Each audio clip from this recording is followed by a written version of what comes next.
ನಮಸ್ಕಾರ ಸ್ನೇಹಿತರೆ. ಪಾರ್ಟ್ 1ನ ನನ್ನ ಹಿಂದಿನ ವಿಡಿಯೋದಲ್ಲಿ ನಾವು ಅಡಿಕೆಯಲ್ಲಿ ಹಣ ವ್ಯರ್ಥ ಮಾಡುವಂಥ ಮೊದಲ 5 ದೊಡ್ಡ ತಪ್ಪುಗಳನ್ನು ನೋಡಿದ್ದೇವೆ. ಆ ವಿಡಿಯೋ ನೋಡಿದ ನಂತರ ಹಲವರು ಇದಕ್ಕೆ ಒಂದು ಪಾಸಿಟಿವ್ ರೆಸ್ಪಾನ್ಸನ್ನು ಕೊಟ್ಟಿದ್ರು. ನಾವು ಕೂಡ ಆ ತಪ್ಪನ್ನು ತಿಳಿದೋ ಮಾಡ್ತಾ ಇದ್ವಿ ಅನ್ನುವಂಥದ್ದನ್ನು. ಆದರೆ ನಿಜ ಹೇಳಬೇಕಂದ್ರೆ ಅತ್ಯಂತ ಅಪಾಯಕಾರಿ ತಪ್ಪುಗಳು ಇನ್ನೂ ಉಳಿದಿದೆ. ಯಾಕಂದರೆ ಕೆಲವು ತಪ್ಪುಗಳು ತಕ್ಷಣ ನಷ್ಟ ಕೊಡುವುದಿಲ್ಲ, ನಿಧಾನವಾಗಿ ವರ್ಷದಿಂದ ವರ್ಷಕ್ಕೆ ನಮ್ಮ ದುಡಿದ ಹಣವನ್ನು ಇಳುವರಿಯನ್ನು ಇನ್ನು ಕಡಿಮೆ ಮಾಡ್ತಾ ಹೋಗ್ತದೆ. ಅದಕ್ಕಿಂತ ಆಶ್ಚರ್ಯದ ವಿಷಯ ಏನಂದರೆ ಈ ತಪ್ಪುಗಳನ್ನು ಮಾಡುವವರು ಹೊಸ ರೈತರು ಮಾತ್ರ ಅಲ್ಲ, 20-30 ವರ್ಷಗಳಿಂದ ಅಡಿಕೆ ಕೃಷಿ ಮಾಡುತ್ತಿರುವ ಅನುಭವಿ ರೈತರು ಕೆಲವೊಮ್ಮೆ ಮಾಡ್ತಾರೆ. ಆದ್ದರಿಂದ ನೀವು ಪಾರ್ಟ್ 1 ನೋಡಿದ್ರೂ ಕೂಡ ಈ ವಿಡಿಯೋವನ್ನು ಕೊನೆಯವರೆಗೂ ತಪ್ಪದೆ ನೋಡಿ. ಯಾಕಂದರೆ ಇಂದು ನಾನು ಹೇಳಲಿಕ್ಕೆ ಹೊರಟಿರುವಂಥ ಒಂದು ಕೊನೆಯ ತಪ್ಪು, ಅದೊಂದನ್ನೇ ಸರಿಪಡಿಸಿದ್ರು ನಿಮ್ಮ ಗೊಬ್ಬರದ ಖರ್ಚು ಕಡಿಮೆ ಆಗ್ಬೋದು, ಅಗತ್ಯವಿಲ್ಲದ ಔಷಧಿ ಖರ್ಚು ಕೂಡ ತಪ್ಪಬಹುದು ಮತ್ತು ತೋಟದ ನಿರ್ವಹಣೆಯಲ್ಲೂ ಇದೊಂದು ಬಹುದೊಡ್ಡ ಬದಲಾವಣೆಯನ್ನು ತರಬಹುದು. ಹಾಗಾದರೆ ಹೆಚ್ಚು ಸಮಯವನ್ನು ವ್ಯರ್ಥ ಮಾಡದೆ ಅಡಿಕೆಯಲ್ಲಿ ಹಣ ವ್ಯರ್ಥ ಮಾಡುವ ಉಳಿದ 5 ದೊಡ್ಡ ತಪ್ಪುಗಳು ಯಾವುವು ಅನ್ನೋದನ್ನು ನಾವು ಸಂಪೂರ್ಣವಾಗಿ ಈ ವಿಡಿಯೋದಲ್ಲಿ ನೋಡೋಣ. ಅದಕ್ಕಿಂತ ಮುಂಚೆ ನನ್ನ ಚಾನಲ್ ನಿರುತ್ತರವನ್ನು ಯಾರೆಲ್ಲ ಸಬ್ಸ್ಕ್ರೈಬ್ ಮಾಡ್ಕೊಳ್ಳಿಲ್ವೋ ದಯವಿಟ್ಟು ಮಾಡಿಕೊಳ್ಳಿ ಅಂತ ಹೇಳ್ತಾ ಈ ವಿಡಿಯೋವನ್ನು ಮುಂದುವರಿಸೋಣ. 5ನೇ ತಪ್ಪಿನ ಬಗ್ಗೆ ನಾವು ಮೊದಲನೇದಾಗಿ ನೋಡೋಣ. ಅದೇನೆಂದರೆ ನೆರಳಿನ ನಿರ್ವಹಣೆಯನ್ನು ನಿರ್ಲಕ್ಷಿಸುವಂಥದ್ದು. ಅಡಿಕೆ ಬೆಳೆಯಲ್ಲಿ ನೆರಳು ಬೇಕಾ ಅಂತ ಕೇಳಿದರೆ ಖಂಡಿತ ಬೇಕು. ಆದರೆ ಎಷ್ಟು ನೆರಳು ಬೇಕು, ಇಲ್ಲೇ ಹಲವರು ತಪ್ಪನ್ನು ಮಾಡ್ತಾರೆ. ಕೆಲವರು ಹೆಚ್ಚು ನೆರಳು ಇದ್ದರೆ ಗಿಡ ಇನ್ನೂ ಚೆನ್ನಾಗಿ ಬೆಳೀತದೆ ಅಂತ ಯೋಚಿಸ್ತಾರೆ. ಇನ್ನೂ ಕೆಲವರು ನೆರಳು ಬೇಡ, ಸಂಪೂರ್ಣ ಬೆಳಕಿರಲಿ ಅಂತ ಎಲ್ಲ ಒಂದು ಶೇಡ್ ಮರಗಳನ್ನು ಕತ್ತರಿಸಿ ಬಿಡುವವರು ಕೂಡ ಇದ್ದಾರೆ. ಆದರೆ ಈ ಎರಡೂ ಕೂಡ ಅತಿರೇಕದ ವಿಷಯ. ಅತಿಯಾದ ನೆರಳು ಇದ್ದರೆ ಗಿಡಕ್ಕೆ ಸಿಗುವ ಸೂರ್ಯನ ಬೆಳಕು ಕಡಿಮೆ ಆಗ್ತದೆ. ಸೂರ್ಯನ ಬೆಳಕು ಕಡಿಮೆ ಆದರೆ ಫೋಟೋಸಿಂಥಸಿಸ್ ಪ್ರಕ್ರಿಯೆಯ ಮೇಲೂ ಪರಿಣಾಮವನ್ನು ಬೀಳ್ಬೋದು. ಅಂದರೆ ಸಿಂಪಲ್ ಆಗಿ ಹೇಳಬೇಕಂದ್ರೆ ಗಿಡ ತನ್ನ ಆಹಾರವನ್ನು ತಯಾರಿಸಿಕೊಳ್ಳುವ ಸಾಮರ್ಥ್ಯವನ್ನು ಕಡಿಮೆ ಮಾಡುತ್ತದೆ. ಇನ್ನೊಂದು ಕಡೆ ನೋಡುವುದಾದರೆ ಸಂಪೂರ್ಣ ನೆರಳೇ ಇಲ್ಲದಿದ್ದರೆ ಬೇಸಿಗೆಯಲ್ಲಿ ಹೆಚ್ಚಿನ ಬಿಸಿಲಿನ ಒತ್ತಡ ಗಿಡದ ಮೇಲೆ ಡೈರೆಕ್ಟ್ ಆಗಿ ಬೀಳ್ಬೋದು. ಈ ವರ್ಷ ಒಂದು ನನಗೆ ಸುಮಾರು ಕಾಲ್ ಬಂದಿತ್ತು. ಅದೇನೆಂದರೆ ನಮ್ಮ ಅಡಿಕೆಯ ಗರಿಗಳು ಮತ್ತು ಅದು ಅಷ್ಟೇ ಅಲ್ಲದೆ ನಮ್ಮ ಅಡಿಕೆಗೆ ಬಂದಂಥ ಹಿಂಗಾರಗಳು ಒಣಗಿ ಹೋಗ್ತಾ ಇದೆ ಅನ್ನುವಂಥದ್ದು. ಇದಕ್ಕೆ ಮೇನ್ ಕಾರಣ ಶೇಡ್ ಮರ ಇಲ್ಲದೆ ಇರುವಂಥದ್ದು. ಡೈರೆಕ್ಟ್ ಬಿಸಿಲು ಅಡಿಕೆಯ ಹಿಂಗಾರದ ಮೇಲೆ ಬಿದ್ದರೆ ಏನಾಗ್ತದೆ, ಅದು ಒಣಗಿ ಹೋಗಿ ಕೆಳಗೆ ಬೀಳುವಂಥದ್ದು, ಕರಟಿ ಬೀಳ್ತದೆ. ಸೊ ಅದೇ ಮಿಸ್ಟೇಕ್ ಹೆಚ್ಚಿನವರು ಮಾಡ್ತಾರೆ. ಆ ತಪ್ಪನ್ನು ನೀವು ಖಂಡಿತವಾಗಿ ಮಾಡಬೇಡಿ. ಇದರಿಂದ ನಿಮಗೆ ಒಂದು ಫಸಲಿನ ಮೇಲೆ ಡೈರೆಕ್ಟ್ ಆದ ಹೊಡೆತವನ್ನುವಂಥದ್ದು ಬೀಳ್ತದೆ. ನೆರಳನ್ನು ಸರಿಯಾಗಿ ನಿರ್ವಹಿಸಿದ್ರೂ ಕೂಡ ಇನ್ನೊಂದು ಸಣ್ಣ ತಪ್ಪು ಮುಂದೆ ದೊಡ್ಡ ಖರ್ಚಾಗಿ ಬದಲಾಗಬಹುದು. ಅದೇ ತಪ್ಪು ನಂಬರ್ 4, ತೋಟದ ಸ್ವಚ್ಛತೆಯನ್ನು ನಿರ್ಲಕ್ಷಿಸುವಂಥದ್ದು. ಒಣ ಎಲೆಗಳು, ರೋಗ ಬಿದ್ದ ಕಾಯಿ ಇರ್ಬೋದು, ಒಣಗಿದ ಕಾಂಡ, ಹಾಗೆಯೇ ಅಡಿಕೆಯ ಸೋಗೆಗಳಿರ್ಬೋದು. ಅದು ಕೂಡ ಎಸ್ಪೆಷಲಿ ಮಳೆಗಾಲದ ಸಂದರ್ಭದಲ್ಲಿ ಅದನ್ನು ಹಾಗೆ ಬಿಟ್ಟರೆ, ನಿಮ್ಮ ಅಡಿಕೆ ತೋಟದಲ್ಲಿ ಹಾಗೆ ಬಿಟ್ಟರೆ ಅದರಿಂದನೇ ಮುಂದಿನ ದಿನಗಳಲ್ಲಿ ಫಂಗಸ್ ಅಥವಾ ಒಂದು ಕೀಟಗಳ ಉತ್ಪಾದನೆ ಆಗ್ಬೋದು.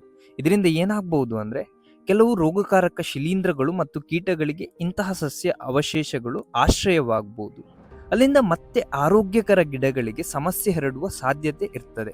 ಆದ್ದರಿಂದ ತೋಟದ ಸ್ವಚ್ಛತೆ ಅಂದರೆ ಕೇವಲ ಅದೊಂದು ಅಂದಕ್ಕಾಗಿ ಅಲ್ಲ, ಅದು ರೋಗ ಮತ್ತು ಕೀಟಗಳ ಒತ್ತಡವನ್ನು ಕಡಿಮೆ ಮಾಡಲು ಸಹ ಸಹಾಯ ಮಾಡ್ತದೆ.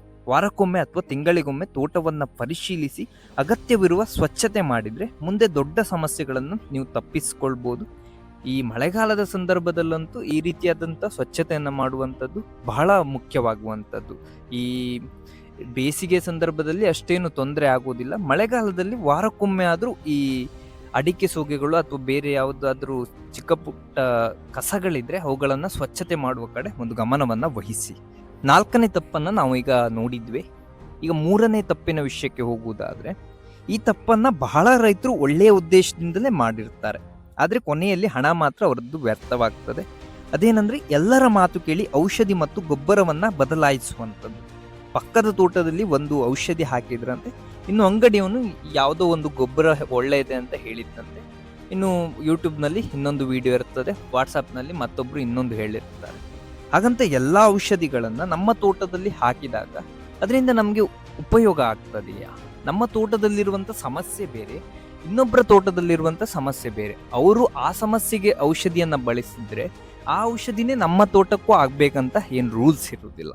ಅದೇ ರೀತಿ ನಾನೊಂದು ನಿಮಗೆ ಪ್ರಶ್ನೆಯನ್ನು ಕೇಳ್ತೇನೆ. ನಿಮ್ಮ ತೋಟದ ಸಮಸ್ಯೆ ಅವರ ತೋಟದ ಸಮಸ್ಯೆಯೇ ಆಗಿರುವುದಿಲ್ಲ. ಅಂದ್ರೆ ಎರಡು ಡಿಫ್ರೆಂಟ್ ಸಮಸ್ಯೆಗೆ ಅವರು ಬಳಸಿದ ಔಷಧಿಯನ್ನ ನೀವು ಬಳಸಿದ್ರೆ ಏನು ಉಪಯೋಗ, ಅಥವಾ ಅವರು ಹಾಕಿದ ಗೊಬ್ಬರವನ್ನ ನಿಮ್ಮ ತೋಟಕ್ಕೆ ಹಾಕಿದ್ರೆ ಏನು ಉಪಯೋಗ ಆಗ್ತದೆ. ನಿಮ್ಮ ತೋಟಕ್ಕೆ ಬೇರೆ ಗೊಬ್ಬರದ ಅಗತ್ಯ ಇರುವಾಗ ಅವರು ಯೂಸ್ ಮಾಡಿದ ಗೊಬ್ಬರವನ್ನ ಬಳಸುವಂಥದ್ದು ಅಷ್ಟು ಸೂಕ್ತಕರವಲ್ಲ.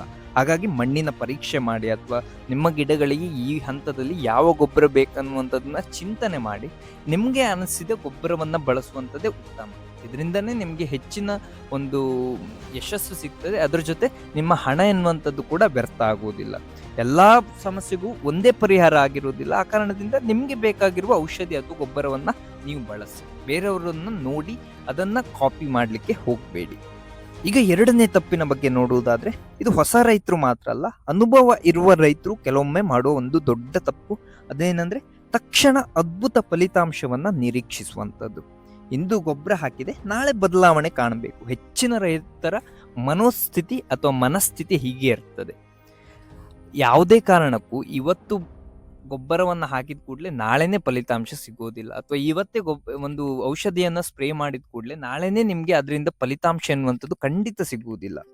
2 ದಿನದಲ್ಲಿ ಸಮಸ್ಯೆ ಸಂಪೂರ್ಣ ಹೋಗಬೇಕು, ಇಂತಹ ನಿರೀಕ್ಷೆ ಹಲವರಲ್ಲಿ ಇರ್ತದೆ. ಆದರೆ ಕೃಷಿ ಇಷ್ಟು ಬೇಗ ಫಲ ಕೊಡುವ ಕೆಲಸನೇ ಅಲ್ಲ. ಮಣ್ಣಿನ ಆರೋಗ್ಯ ಸುಧಾರಿಸಲು ಸಮಯ ಬೇಕು, ಬೇರುಗಳು ಚೇತರಿಸಿಕೊಳ್ಳಲು ಕೂಡ ಸಮಯ ಬೇಕು, ಗಿಡ ಹೊಸ ಬೆಳವಣಿಗೆ ಮಾಡಲು ಕೂಡ ಸಮಯ ಬೇಕು. ಕೆಲವೊಮ್ಮೆ ನಾವು ಇಂದು ಮಾಡುವ ಸರಿಯಾದ ನಿರ್ವಹಣೆಯ ಫಲ ಮುಂದಿನ ಋತುವಿನಲ್ಲಿ ಸ್ಪಷ್ಟವಾಗಿ ಕೂಡ ಕಾಣಬಹುದು. ಆದ್ದರಿಂದ ಕೃಷಿಯಲ್ಲಿ ತಾಳ್ಮೆ ಕೂಡ ಒಂದು ಹೂಡಿಕೆ. ನಿರಂತರವಾಗಿ ಸರಿಯಾದ ನಿರ್ವಹಣೆ ಮಾಡುವ ರೈತರಿಗೆ ದೀರ್ಘಾವಧಿಯಲ್ಲಿ ಉತ್ತಮ ಲಾಭ ಸಿಗುವ ಸಾಧ್ಯತೆನೇ ಹೆಚ್ಚು. ಏನಂದ್ರೆ ಇವತ್ತು ಗೊಬ್ಬರ ಹಾಕಿದ ಕೂಡಲೇ ಒಂದು ನಾಳೆನೆ ಫಲಿತಾಂಶ ಕಾಣದಿದ್ದಾಗ ಇನ್ನೊಂದು ಗೊಬ್ಬರವನ್ನ ತಂದು ಹಾಕ್ತೇವೆ. ಆಗ ಏನಾಗ್ತದೆ, ನಮ್ಮ ಹಣ ಅನಾವಶ್ಯಕವಾಗಿ ಖರ್ಚಾಗ್ತದೆ. ಆ ತಪ್ಪನ್ನ ನೀವು ಮಾಡ್ಲಿಕ್ಕೆ ಹೋಗಬೇಡಿ. ಇಲ್ಲಿಯವರೆಗೂ ನಾವು ಮೊನ್ನೆಯ ವಿಡಿಯೋ ಮತ್ತೆ ಈ ವಿಡಿಯೋವನ್ನ ಸೇರಿಸಿದ್ರೆ 9 ತಪ್ಪುಗಳ ಬಗ್ಗೆ ನಾವು ನೋಡಿದ್ದೇವೆ. ಆದ್ರೆ ಈಗ ನಾನು ಹೇಳುವ ತಪ್ಪೆ ನಮಗೆ ಅತಿ ದೊಡ್ಡ ತಪ್ಪು ಅನಿಸ್ತದೆ. ಇದೊಂದನ್ನು ಸರಿಪಡಿಸಿದ್ರು ಕೂಡ ಅನೇಕ ರೈತರು ಸಾವಿರಾರು ರೂಪಾಯಿಗಳನ್ನ ಉಳಿಸಬಹುದು. ಅದೇನಂದ್ರೆ ತಪ್ಪು ನಂಬರ್ 1, ಸಾಯಿಲ್ ಟೆಸ್ಟ್ ಮಾಡದೆ ಗೊಬ್ಬರವನ್ನ ಹಾಕುವಂಥದ್ದು, ಅಥವಾ ಮಣ್ಣಿನ ಪರೀಕ್ಷೆಯನ್ನ ಮಾಡದೆ ನಮಗೆ ಬೇಕಾದ ಗೊಬ್ಬರವನ್ನ ಹಾಕುವಂಥದ್ದು. ಒಂದು ಪ್ರಶ್ನೆಯನ್ನ ಕೇಳ್ತೇನೆ, ನಿಮಗೆ ಆರೋಗ್ಯ ಸರಿ ಇಲ್ಲ ಅಂದ್ರೆ ವೈದ್ಯರು ಪರೀಕ್ಷೆ ಮಾಡದೆ ಯಾವುದಾದ್ರೂ ಔಷಧಿ ಕೊಟ್ರೆ ನಿಮ್ಗೆ ನಂಬಿಕೆ ಬರ್ತದ್ಯಾ? ಖಂಡಿತ ಇಲ್ಲ. ಹಾಗಾದ್ರೆ ಮಣ್ಣಿನಲ್ಲಿ ಯಾವ ಪೋಷಕಾಂಶ ಕಡಿಮೆ ಇದೆ, ಯಾವುದು ಸಾಕಷ್ಟಿದೆ ಅನ್ನೋದು ಗೊತ್ತಿಲ್ಲದೆ ಗೊಬ್ಬರ ಹಾಕುವುದು ಹೇಗೆ ಸರಿಯಾಗಬಹುದು? ಒಂದು ತೋಟದಲ್ಲಿ ಪೊಟ್ಯಾಷಿಯಂ ಸಾಕಷ್ಟಿರ್ಬೋದು, ಆದರೂ ಮತ್ತೆ ಪೊಟ್ಯಾಶ್ ಹಾಕ್ತಿದ್ದೇವೆ.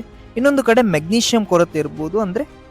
ಆದರೆ ನಾವು ಅದರ ಕಡೆ ಗಮನವೇ ಕೊಡ್ತಾ ಇಲ್ಲ. ಅಂದ್ರೆ ಹಣ ಖರ್ಚು ಮಾಡಿದ್ದೇವೆ, ಆದರೆ ಅಗತ್ಯವಿಲ್ಲದ ಜಾಗದಲ್ಲಿ. ಸಾಯಿಲ್ ಟೆಸ್ಟ್ ಅಂದ್ರೆ ಮಣ್ಣಿನ ಪರೀಕ್ಷೆ ನಮಗೆ ಹೇಳಿಕೊಡುವುದೇನೆಂದ್ರೆ ಯಾವ ಗೊಬ್ಬರ ಜಾಸ್ತಿಯಾಗಿ ಹಾಕಬೇಕು, ಅಷ್ಟೇ ಅಲ್ಲ ಯಾವ ಗೊಬ್ಬರ ಈಗ ಹಾಕುವ ಅಗತ್ಯ ಇಲ್ಲ ಅನ್ನುವಂಥದ್ದನ್ನು ಕೂಡ ಈ ಸಾಯಿಲ್ ಟೆಸ್ಟ್ನಿಂದ ಅಥವಾ ಮಣ್ಣಿನ ಪರೀಕ್ಷೆಯಿಂದ ನಮಗೆ ಗೊತ್ತಾಗ್ತದೆ. ಇದೇ ನಿಜವಾದ ಉಳಿತಾಯ. ಒಂದು ಸಾಯಿಲ್ ಟೆಸ್ಟ್ಗೆ ಖರ್ಚಾಗುವ ಹಣ ತಪ್ಪಾದ ಗೊಬ್ಬರ ಖರೀದಿಸುವುದಕ್ಕಿಂತ ತುಂಬಾ ಕಡಿಮೆ ಆಗಿರ್ಬೋದು. ಆದ್ದರಿಂದ ಅಡಿಕೆಯಲ್ಲಿ ಲಾಭ ಹೆಚ್ಚಿಸಬೇಕಂದ್ರೆ ಮೊದಲು ಮಣ್ಣನ್ನ ನೀವು ಅರ್ಥ ಮಾಡ್ಕೊಳ್ಳಿ, ನಂತರ ಗೊಬ್ಬರವನ್ನ ಯಾವುದು ಹಾಕ್ಬೇಕಂತ ನಿರ್ಧಾರ ಮಾಡಿ. ಅದೇ ವೈಜ್ಞಾನಿಕ ಕೃಷಿ, ಅದೇ ಹಣ ಉಳಿಸುವ ಕೃಷಿ ಕೂಡ. ಹಾಗಾಗಿ ದಯವಿಟ್ಟು ಈ ಮಣ್ಣಿನ ಪರೀಕ್ಷೆಯನ್ನು ವರ್ಷಕ್ಕೊಮ್ಮೆ ಆದ್ರೂ ಮಾಡಿಸಿ. ಇದರಿಂದ ನಿಮ್ಗೇನು ಭಾರಿ ಖರ್ಚು ಬೀಳುವುದಿಲ್ಲ. ಗೊಬ್ಬರವನ್ನ ಅನಾವಶ್ಯಕವಾಗಿ ಅದಕ್ಕೆ ಖರ್ಚು ಮಾಡುವುದಕ್ಕಿಂತ ಈ ಸಾಯಿಲ್ ಟೆಸ್ಟ್ಗೆ ಒಂದು ಸಲ ನೀವು ಖರ್ಚು ಮಾಡುವಂಥದ್ದೇ ಉತ್ತಮ. ಸ್ನೇಹಿತರೆ, ಇವತ್ತು ನಾವು ಅಡಿಕೆಯಲ್ಲಿ ಹಣ ತಿನ್ನುವಂತ ಒಂದು 10 ದೊಡ್ಡ ತಪ್ಪುಗಳನ್ನು ನಾವು ನೋಡಿದೆವು. ಗಮನಿಸಿ, ಈ ವಿಡಿಯೋ ಉದ್ದೇಶ ಯಾರನ್ನ ತಪ್ಪು ಹಿಡಿಯುವುದು ಅಲ್ಲ, ನಮ್ಮ ದುಡಿದ ಹಣ ಸರಿಯಾದ ಜಾಗದಲ್ಲಿ ಖರ್ಚಾಗಬೇಕು ಅನ್ನೋದೇ ನನ್ನ ಉದ್ದೇಶ. ಯಾಕಂತ ಹೇಳಿದ್ರೆ ರೈತರು ಅನಾವಶ್ಯಕ ಖರ್ಚು ಮಾಡುವುದಕ್ಕಿಂತ ಬೇಕಾದ ಜಾಗದಲ್ಲಿ ಖರ್ಚು ಮಾಡಿದ್ರೆ ಅದಕ್ಕೊಂದು ಅರ್ಥ ಇರ್ತದೆ. ಕೃಷಿಯಲ್ಲಿ ಯಶಸ್ಸು ಅಂದ್ರೆ ಹೆಚ್ಚು ಗೊಬ್ಬರ ಹಾಕುವಂಥದ್ದು ಅಥವಾ ಹೆಚ್ಚು ಔಷಧಿ ಸಿಂಪಡಣೆ ಪಡಿಸುವಂಥದ್ದಲ್ಲ, ಸರಿಯಾದ ಸಮಯದಲ್ಲಿ ಸರಿಯಾದ ನಿರ್ಧಾರವನ್ನು ತೆಗೆದುಕೊಳ್ಳುವಂಥದ್ದು ಬಹಳ ಮುಖ್ಯ. ಈ 10 ತಪ್ಪುಗಳಲ್ಲಿ ನೀವು ಈಗಾಗಲೇ ಯಾವುದನ್ನ ಸರಿಪಡಿಸಿದ್ದೀರಿ ಅಥವಾ ನಿಮ್ಮ ಅನುಭವದಲ್ಲಿ ಇದು ಇನ್ನೊಂದು ದೊಡ್ಡ ತಪ್ಪು ಇದ್ರೆ ಅದನ್ನ ಕೂಡ ಕಾಮೆಂಟ್ನಲ್ಲಿ ತಿಳಿಸಿ. ನಿಮ್ಮ ಅನುಭವ ಇನ್ನೊಬ್ಬ ರೈತನಿಗೂ ಕೂಡ ಉಪಯೋಗವಾಗಬಹುದು. ಈ ವಿಡಿಯೋ ನಿಮಗೆ ಉಪಯುಕ್ತ ಅನಿಸಿದ್ರೆ ನಿಮ್ಮ ರೈತ ಸ್ನೇಹಿತರಿಗೂ ಕೂಡ ಈ ವಿಡಿಯೋವನ್ನ ತಪ್ಪದೆ ಹಂಚಿಕೊಳ್ಳಿ. ಇಂತಹ ವೈಜ್ಞಾನಿಕ ಕೃಷಿ ಮಾಹಿತಿಗಾಗಿ ನನ್ನ ಚಾನಲ್ ನಿರುತ್ತರವನ್ನು ಸಬ್ಸ್ಕ್ರೈಬ್ ಮಾಡಿಕೊಳ್ಳಿ ಅಂತ ಹೇಳ್ತಾ ಮುಂದಿನ ವಿಡಿಯೋದಲ್ಲಿ ಭೇಟಿಯಾಗೋಣ. ಅಲ್ಲಿಯವರೆಗೂ ಧನ್ಯವಾದಗಳು.